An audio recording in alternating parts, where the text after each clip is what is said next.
Yang pertama adalah pemecatan Tian Chua dan 4 orang yang lain lagi. Pemecatan Tian Chua sekarang ini antara menjadi topik hangat juga hari ini. Tapi bagaimana dengan Iswardi? Bukankah nasib ditentukan dalam masa? Ya, betul. Ya, dalam hari yang sama menentukan masalah Tian Chua, masalah saya pun ditentukan. So, apa keputusan dia? Keputusan kes disiplin saya. So, yang tu nanti kita akan ceritalah kalau saya nak cerita. Alright. So, sebelum itu, lepas itu juga kita akan bicara tentang kompleksiti kes Sabah ni. Okay. Kompleksiti kes Sabah ini. Kejap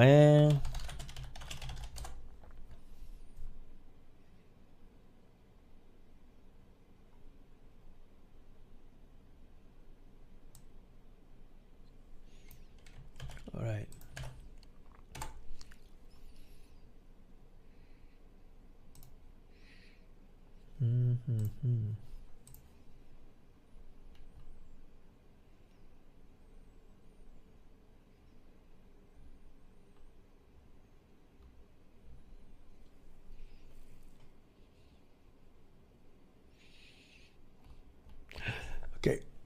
Okay, sorry.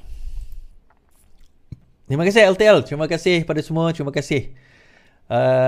PH perlu segera tubuhkan PH Digital Team. Itu kerja menteri lah, bukan kerja saya kan, kerja pimpinan. Itu pandai-pandai lah dia nak tentukan. Okey, sebelum kita bercerita hal itu, pertama sekali tidak ada parti yang akan dijemput di dalam Perhimpunan Agung UMNO kali ini. Pada Perhimpunan Agung UMNO 2020 menurut Parti Politik UMNO, Perhimpunan Agung UMNO ini dijangka berlaku pada hari Rabu ini, Januari 11, di mana saya berkemungkinan besar akan diinterview oleh Sinar Harian 10 hari bulan itu, membincangkan perkara ini. Menyatakan bahawa tidak ada parti-parti politik lain yang akan dijemput di dalam Perhimpunan Agung UMNO ini sebagaimana yang selazimnya sebelum ini. Sebelum ini kalau kita tengok last Perhimpunan Agung UMNO pun dijemput Parti PAS menyertai Perhimpunan Agung UMNO. Kali ini tidak ada. No political parties other than Barisan Nasional Component and Friends of BN have been invited to attend the 2022 UMNO General Assembly yang akan bermula pada 11 hari bulan ini. Menurut Ahmad Mazlan, tidak seperti sebelumnya, no foreign delegates would be invited to attend the assembly this time either. According to him, the decision was made because UMNO wanted to resolve all matters related to internal issues of the party and BN.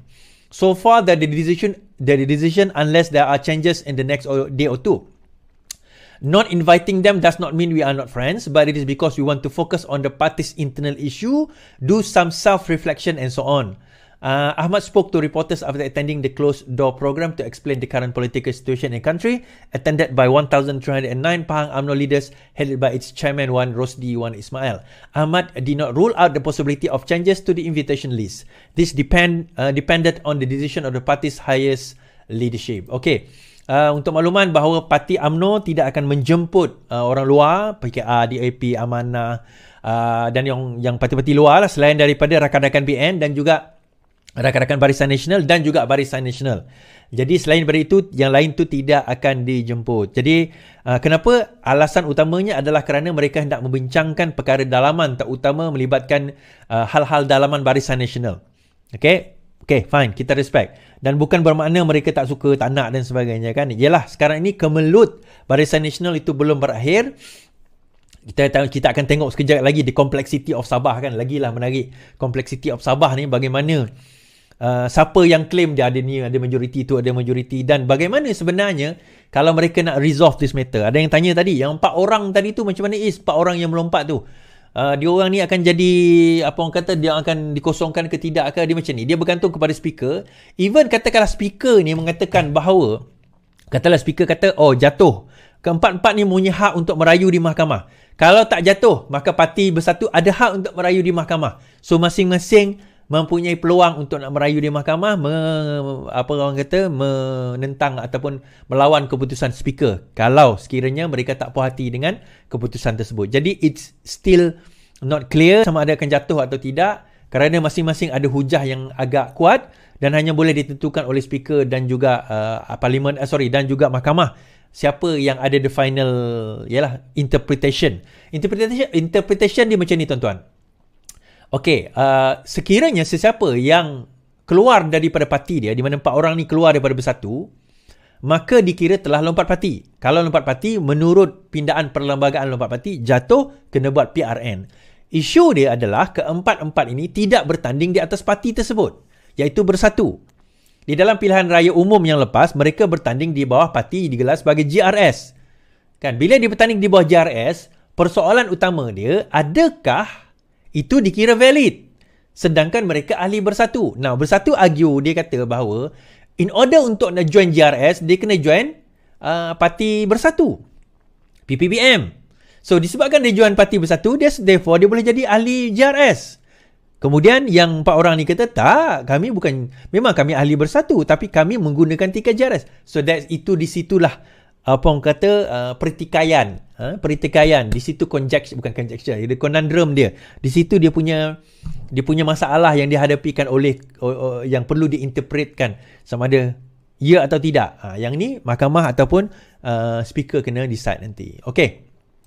Sebelum kita pergi detail, ada satu cerita menarik ni beberapa hari lepas. Saya termiss berita ni sebenarnya. Tapi kemudian someone pointed out to me, kemudian ya ke? Baru saya perasan. Alright, Anwar told me to get ready to work, says Mazli Malik. Okay, menurut Mazli Malik, former Education Minister Dr. Mazli Malik telah diberi hint yang dia mungkin akan kembali dan juga bekerja di dalam kerajaan yang ada, dia mengatakan. He said he spoke with the Prime Minister Datuk Seri Anwar Ibrahim who told him, dia bercakap dengan Anwar Ibrahim yang memberitahu dia untuk bersiap sedia. Dia beritahu saya, cuma bersedia, your sabbatical will soon over, said Mazli, who did not reveal what role he would play in the government, yang tidak menyatakan apa jawatan yang akan dia pegang dalam kerajaan. It is believed Mazli met Anwar during PKR Central Meeting Committee. In a Facebook posted January 8, Mazli congratulated Anwar and said PKR Central Leadership Committee firmly supported him over reforms for the prosperity of the people and the country. PKR Central Committee member will ensure that the party remains relevant and remains the party of the choice of the multiracial society, said Mazli. Mazli, who won the Simpang Renggam parliamentary seat in 2018, was then appointed as Education Minister in 2000 during the PH punya ruling. Tetapi apa yang berlaku, Mazli kalah dalam PRU ke-15 yang baru-baru ini. Jadi ada kemungkinan bahawa Mazli akan dilantik di dalam kabinet Anwar ini memegang jawatan-jawatan tertentu. Jawatan apa? Dia ada banyak pilihan. Dia ada minister the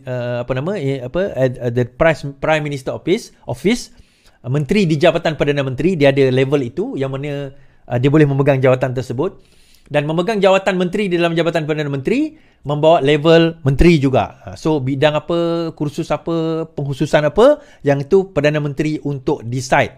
Itu antara. Mungkin juga ada jawatan-jawatan lain yang ditimbulkan. Kita tak tahu kan. Jadi kita tengok je lah sama ada dia akan dibawa atau tidak. Jadi itu antara perkara-perkara yang berlaku dalam masa yang terdekat ini. Okay. Now kita bawa kepada kisah yang sekarang ini melanda negara kita, ditentukan semalam dalam satu mesyuarat mesyuarat ahli majlis tertinggi MPP mesyuarat MPP Parti Keadilan Rakyat telah memutuskan bahawa Ten Chua telah dipecat. Ini salah berita. Rasmi Ten Chua telah dipecat serta merta. Ini adalah berita semalam, hari ini. Hari ini, tapi semalam punya keputusan sebenarnya. PKR secara rasmi memecat bekas naib presidennya Tian Chua berikutan keputusannya untuk bertanding di kerusi Parlimen Batu sebagai calon bebas pada pilihan raya umum ke-15. Pengurusi Lembaga Disiplin PKR, Tan Yew Kiew, memberitahu Majlis Malaysia Kini bahawa keputusan itu dibuat semasa mesyuarat Majlis Pimpinan Pusat Parti malam semalam. Ya, semalam MPP ada mesyuarat dan kami memutuskan untuk memecatnya secara rasmi. Katanya lagi, selama 5 anggota parti PKR telah dipecat termasuk Tian Chua. Semuanya dipecat kerana bertanding sebagai calon bebas atau atas tiket parti lain. Mereka yang dipecat kerana tindakan tata tertib lain akan diumumkan kemudian, katanya. Menurut Tan, 4 lagi anggota ialah Puan Chi Haur dari cabang Parit Bunta, PKR Parit Bunta, Ahmad Tabizi Muhammad Ghazali daripada Gopeng dan M. Mohganan dari cabang Taiping. Puan dan Ahmad Tabizi masing-masing bertanding di bawah tiket warisan di Kranji dan Cendelang, manakala Mohgan bertanding di Taiping sebagai calon bebas. Sementara itu, Nur Khairunisa Abdullah dari cabang Sadung Jaya turut dipecat kerana bertanding di Sadung Jaya semasa pilihan raya Sarawak 2021. Okey. Chua memegang kerusi Batu selama 2 penggal antara 2008 dan 2018.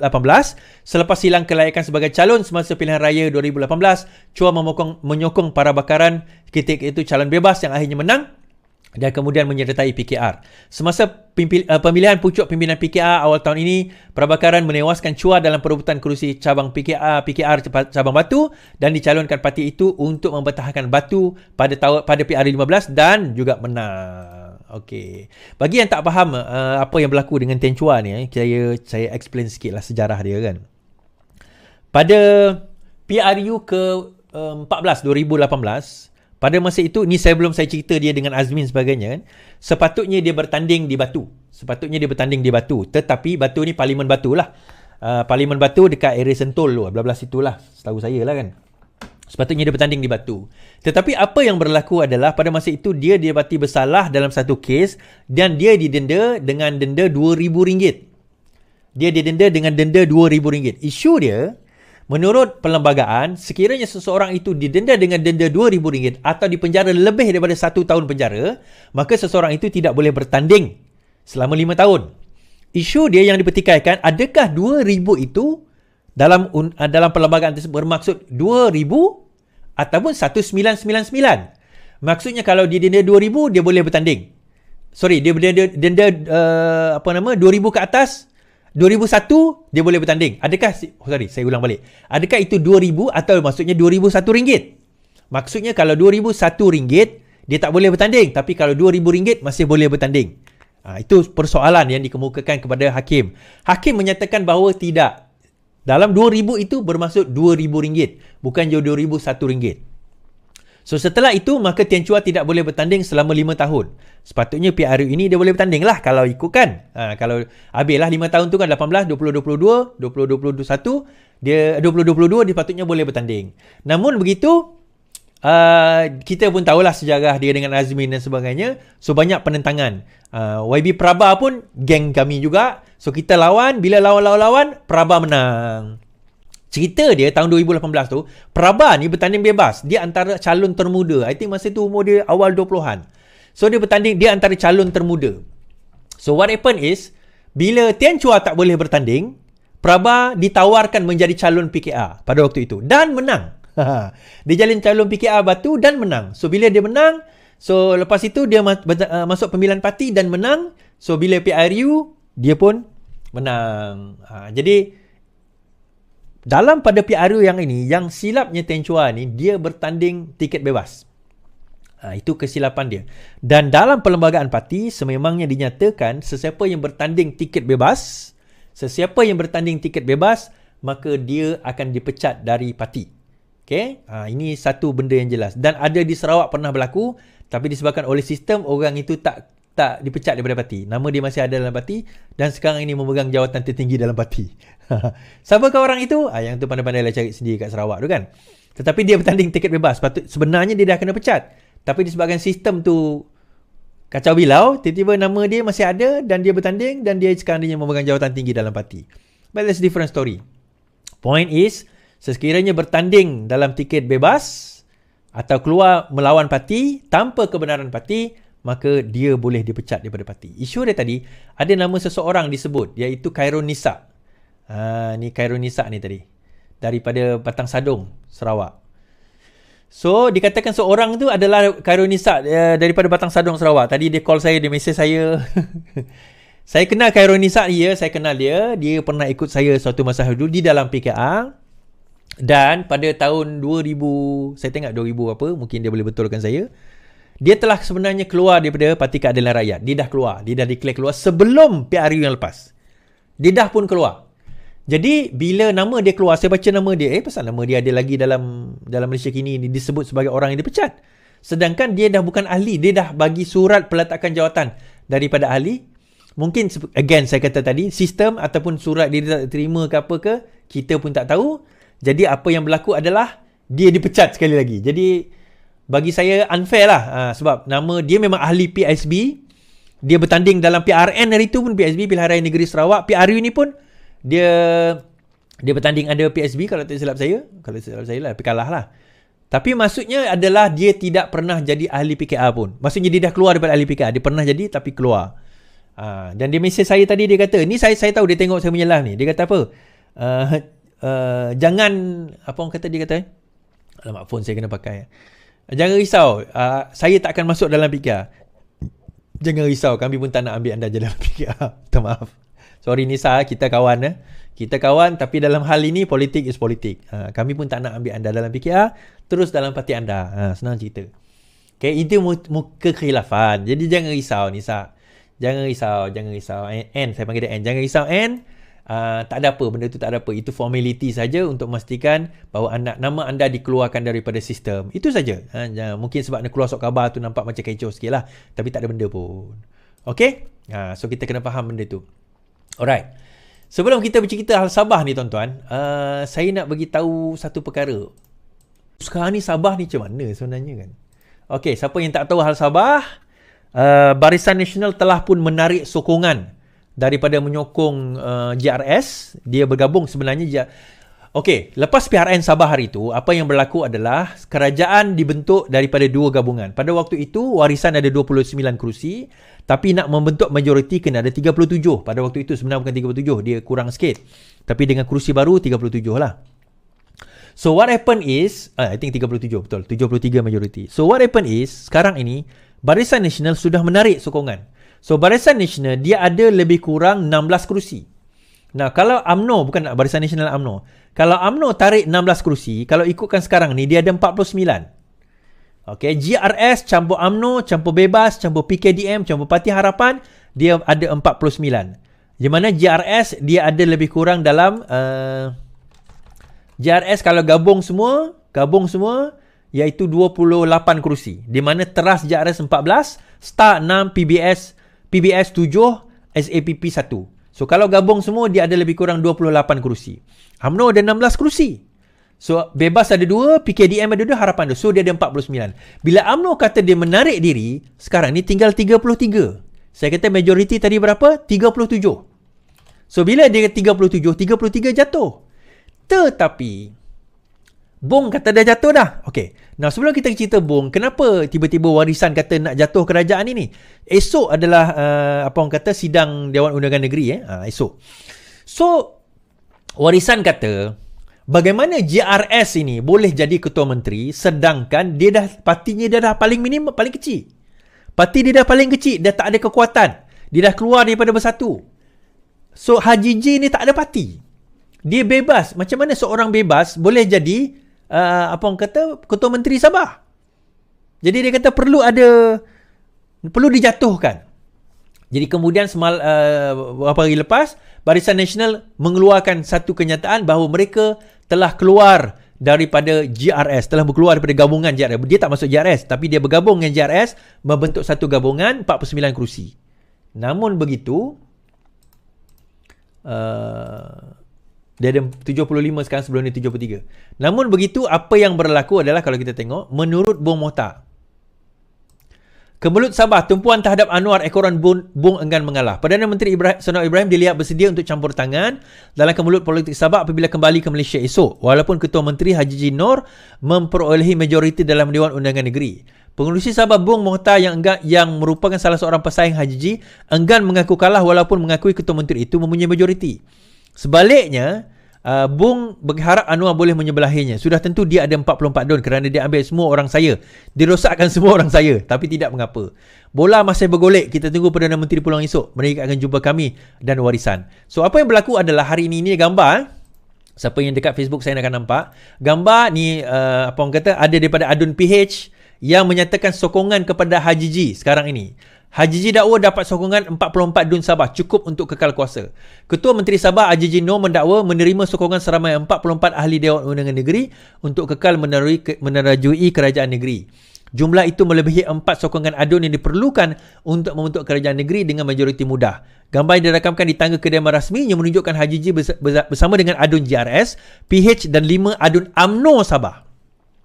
5 adun UMNO itu adalah Syahelmi Yahya Tanjung Keramat, Jasnih Daya Pantai Dalit, James Ratib Sugut, Yusof Yaakob Simdumin dan juga Muhammad Arsyad Bistari Tempasuk. Kelima-lima mereka semalam membantah keputusan BN menarik sokongan terhadap Haji J. Haji J di Peti Sinar Harian memaklumkan akuan bersumpah untuk menyokongnya telah dihantar kepada Yang di-Pertuan Negeri Sabah Johar Mahiruddin semalam. Kita punya sokongan majoriti seramai 44 orang. Okey.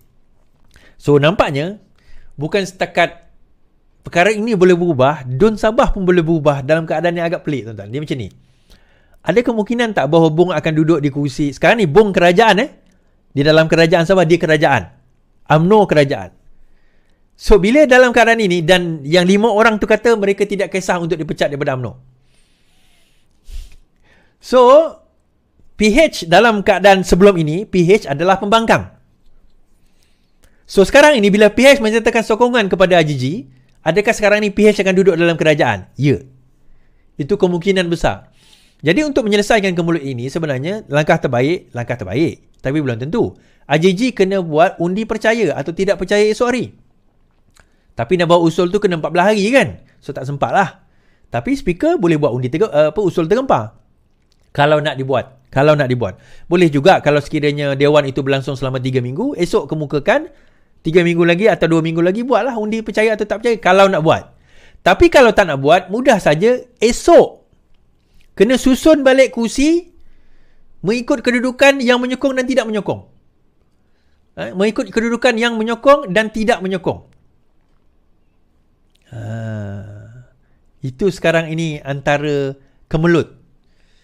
Okey, itu antara kemelut sekarang ini yang diorang kena.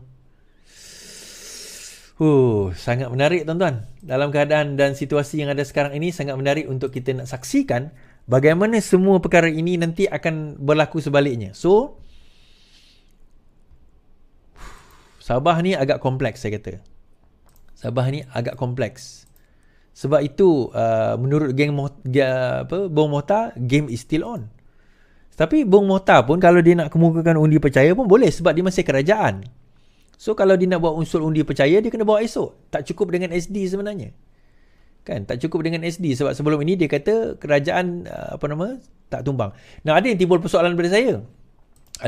So kalau Sabah ni apa saja yang berlaku kat Sabah ni, soalan mereka adalah, adakah UMNO Datuk Seri Anwar Ibrahim akan tumbang? Adakah Datuk Seri Anwar Ibrahim akan tumbang? Okey, jawapan mudah saya tak. Jawapan mudah saya tidak untuk Anwar Ibrahim akan tumbang. Sebab saya kata, kenapa saya kata agak sukar untuk Anwar Ibrahim tumbang di dalam peringkat ni lah, di peringkat federal. Untuk makluman, Sabah, UMNO Sabah atau Barisan Nasional Sabah hanya ada 7 kerusi. Hanya ada 7 kerusi saja. Dan kalau mereka keluar sekalipun, GPS mesti still ada. Dan mereka tak boleh keluar sebagai individu di peringkat federal. Jadi ada tak kemungkinan di peringkat federal dia kerajaan, di peringkat negeri dia orang jadi pembangkang? Ada? Ada kemungkinan sekarang ni pun. Kalau kita tengok PH di peringkat federal adalah kerajaan bersama dengan JRS. Tapi di peringkat negeri, PH adalah pembangkang. So that thing could happen. Di Sabah lah. Sebab itu saya kata complexity of Sabah ni agak menarik juga sebenarnya. Alright? Okay. So itu saja untuk malam ni. Iswardi, kau punya kes macam mana? Kes disiplin. Yang tu nanti kita akan umum beberapa hari lagi lah, insyaAllah. Okay. Sekian daripada saya. Minta maaf, pukul 12 malam ni baru saya nak live. Saya ada meeting tadi, so saya live lewat sikit. Terima kasih yang menonton saya di YouTube dan Facebook, dan mendengar saya di Twitter. Dan insyaAllah kita akan buka sikit dekat TikTok lah. Assalamualaikum warahmatullahi wabarakatuh. Selamat malam. Yang penting, lawan, tetap lawan. Assalamualaikum.